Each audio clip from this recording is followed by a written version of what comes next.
Hello everyone, welcome back to my channel, and today we'll be looking at something a little special. So this is the Mattel Jurassic World T-Rex Convention Crasher set, which features the Hammond Collection Buck T-Rex and the Superfan figure. Now we all know that disaster that happened a few years ago, which was the crowdfunding campaign. It featured the Buck T-Rex, the Jurassic Park Gates, the Ford Explorer, and a few human figures. And it looked very promising, all those figures looked pretty nice. But Mattel made the terrible decision by putting it behind a $250 paywall. Not a lot of fans had that type of money, so it ended up failing. Thankfully this year, for 2025, they would actually release the Buck T-Rex figure. But unfortunately, once again, Mattel made the foolish decision by making this a limited Comic-Con exclusive. I mean, like, literally, on Mattel Creations' website, it was available for like 10 to 15 minutes before it completely sold out. I do not know why Mattel made the Buck T-Rex an exclusive. Like, it's literally behind the Spinosaurus as one of the most requested dinosaurs for the Hammond collection. And to top it all off, this Buck T-Rex figure, it's good, but it's not great. It doesn't even incorporate many of the improvements that the recent Hammond collection dinosaurs had. But I'll talk about that later in the review. So let's take a quick look at the packaging. I think the packaging is very, very nice. You can see like the convention building with like the broken glass, and then even the edges of the cardboard has the shape of debris. Then the bottom right, Lost World logo. On this side, there's a sign that says, "Notice, please call 911 immediately if you encounter a large lizard." Then on the other side, there's a poster showing the Lost World logo. Then on the back, got all the people, including the superfan, running for their lives. There's also a lot of work put into the inside of the packaging. There's people running and screaming for their lives. On the right, there's a replica of the gates. And right here, there's the Fallen Kingdom render of Rexy. And if you look closely at the glass cases in the middle, there's figures of dinosaurs from other companies. There's the classic Papo T-Rex, the Rebor Acrocanthosaurus, and then the Stegosaurus, Pentaceratops, Brachiosaurus, and Green T-Rex from Schleich. Looking at the floor, there's a broken case destroyed by the Buck. Then there's the Papo Triceratops, and of course, the Papo Running T-Rex, which is literally present in every dinosaur media. I almost forgot to talk about the packaging that this set comes in.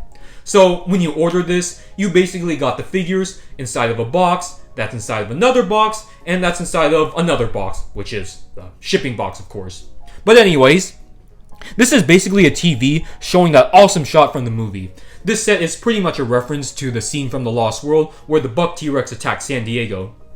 And on the top, the yellow Lost World logo, then Danger 10,000 volts. This side, the InGen logo.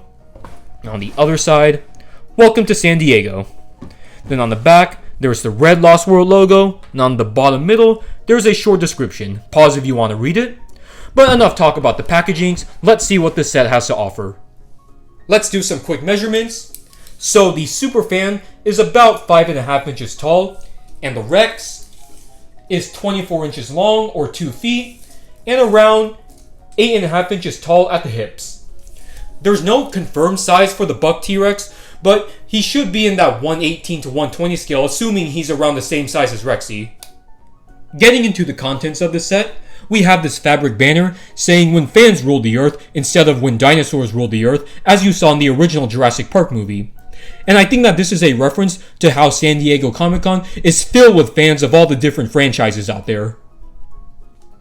Now we have the Superfan figure, which I really like.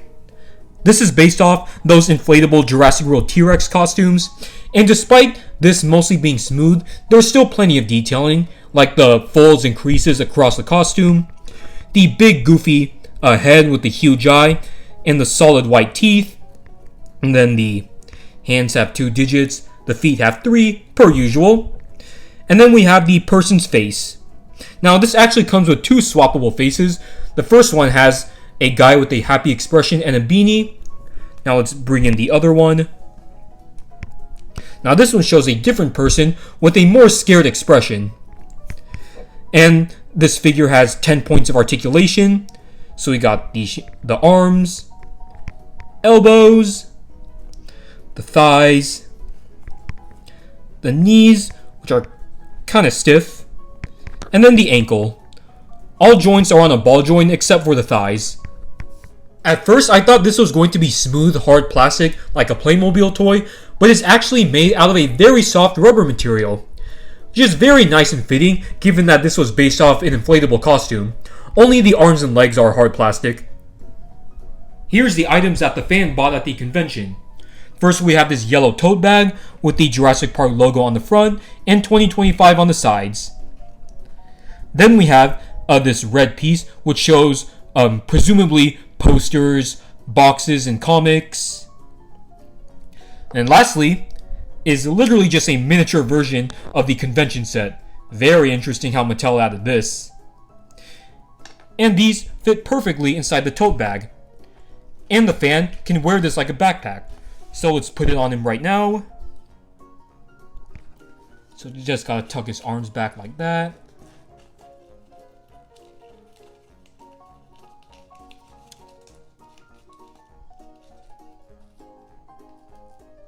There we go. Here we have the super fan, all excited and ready to explore Comic-Con. I just love this edition. It's such a nice little figure. Finally, on to the main event, the Buck T-Rex. Like I've already said, it's a good figure, but it's not great. The reason why I say that is because it's just a retooled version of the Hammond Collection Rexy. But this being an exclusive is probably the reason why Mattel didn't feel the need to make a completely new T-Rex sculpt. But if that was really the reason, then they should have just done like a repaint Rexy with the smaller feet. I'm only going to go over the new things about this figure, which unfortunately there's not a lot. But the head sculpt looks pretty nice. It appears to be shorter, and then there's the larger square-shaped jaw, which differentiates the male T-Rexes from the female T-Rexes. Then opening up the mouth, there's the rubber inserted teeth, and then the glass eye. It doesn't really look dead inside, and you can actually see the slit pupil. Of course, it's a little harder to see because of the lighting. And if you look closely, the detailing is a lot crispier. I really like the way it looks. I would say this head sculpt is up to current Hammond Collection standards. And then we've got the feet, which are actually in proportion to the body. And it actually balances well. So this shows that Mattel doesn't need oversized feet to make their bipedal dinosaurs stand properly. Starting off with our comparisons, here's the Superfan and T-Rex next to the Hammond Collection JP3 Alan Grant. Next we have the Hammond Collection Rexy, Mattel's first large dinosaur for this line. Now the Buck T-Rex had different proportions than the female T-Rexes. He had a dewlap and was very robust. And the fact that the only thing Mattel changed was the head sculpt and the feet, this just ends up looking like a straight up repaint of this. Here we have the spectacular Hammond Collection Spinosaurus. And putting these two side by side, the Spino is just the far superior figure. It has better detailing, better proportions, and better articulation. This T-Rex, it just reuses that outdated Hammond Collection Rexy mold with the torso articulation and the double jointed knee. Both of those features just makes the sculpt look unappealing. Here's the Hammond Collection Giganotosaurus, which is also way better than this T-Rex. Here is the Rebirth Lab Lockdown Tyrannosaurus Rex, which is really good for a mainline toy. Here's a few more Rebirth toys. The Frenzy Pack Torvanustes, the Strike Attack Inostrancevia, the Wild Roar Utahraptor, and the Gigantic Thrashers Purosaurus. Last but not least, here is the Collecte Xiphactinus. Well, there you have it everyone. That was my review on the Mattel Jurassic World T-Rex Convention Crasher set. And overall, it's a decent set, it's just nothing outstanding. The best part, hands down, is the Superfan with his accessories. So I'm going to give the Superfan an 8 out of 10. The Buck Rex, I would say 6 out of 10. It's not terrible, but it's just very lackluster, especially when you compare it to the recent Hammond Collection dinosaurs or even the Rebirth T-Rex toys. And unfortunately, due to the distribution issues that I've already said earlier in the review, you can't really get this anywhere else unless you pay those insane scalper prices on eBay, which I strongly recommend that you guys do not do. It is definitely not worth those prices. I would even say that this is not worth its normal $85 price tag. I think this should have been at most around $70 to $75. But if you really want a Buck T-Rex figure, a good one, I would recommend the original Kenner toy, the upcoming Smart Series Nanmu figure, or maybe that chance that Mattel might release a better Buck T-Rex, whether it be the Hammond Collection or the Legacy Reimagined line. So if you guys enjoyed this review, leave a comment down below, like and subscribe. It really supports my channel. And I will see you all in the next video.